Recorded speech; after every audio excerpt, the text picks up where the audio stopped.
Pam Bondi was sworn in as Attorney General Wednesday. During her confirmation, the first that President Trump attended in his second term, she promised to, quote, make him proud. And she wasted no time getting started on his agenda.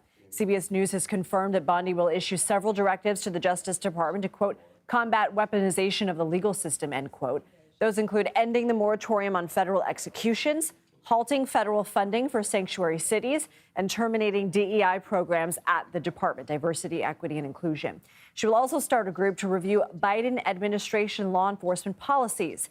This was first reported by Fox News. CBS News Department of Justice reporter Jake Rosen joins me now. Jake, how will these major directives impact the department and its operations?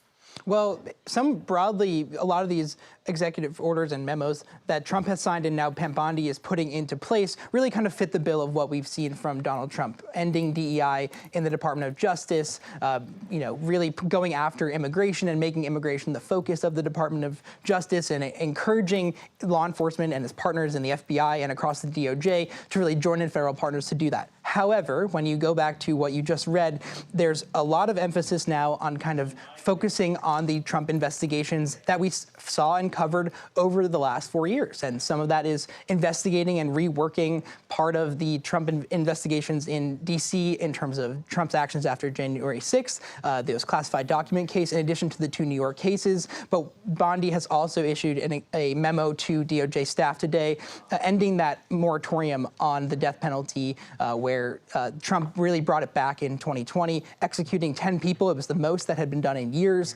The Biden administration, when they first took over, put a moratorium on that, and now Trump made a big point of, in his second term now, really bringing a lot of that stuff back. So really what we've seen is a reprioritization of the Biden administration, or of the Trump administration's rather, immigration policies across the DOJ, but also really focusing on really going after and potentially weaponizing the DOJ against people who went after Donald Trump. All right, tell us more about the weaponization working group and what it will be doing. Yeah, and this working group is going to be investigating everything from things that Donald Trump spoke about constantly on the trail, which is alleged behavior of the Biden administration going after Catholics and going after parents at school board meetings. That really focuses about parents' rights and religious autonomy in America, two things that conservatives have made a big point of. But again, like it also goes after potentially Alvin Bragg, who we know launched that case that sent Donald Trump to court back in May, and he was found guilty in that case.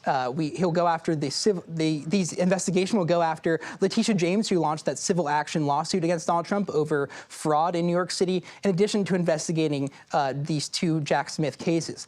In that memo, Pam Bondi makes clear that she wants to go after the people who made those decisions at the top and coordinated between state, federal government, not to go after that law enforcement kind of group that just followed orders. However, we really know, based on our reporting here at CBS News, what the Department of Justice and FBI have done over the weekend and into this week of, receiving FBI agents' employee ID numbers, asking them what cases they worked on in terms of January 6th and whether they worked on those Trump investigations, to really go after these people. It's certainly a possibility, something that the FBI agents are suing to try and stop. Jake Rosen, thank you, and congratulations on your new assignment. Thanks.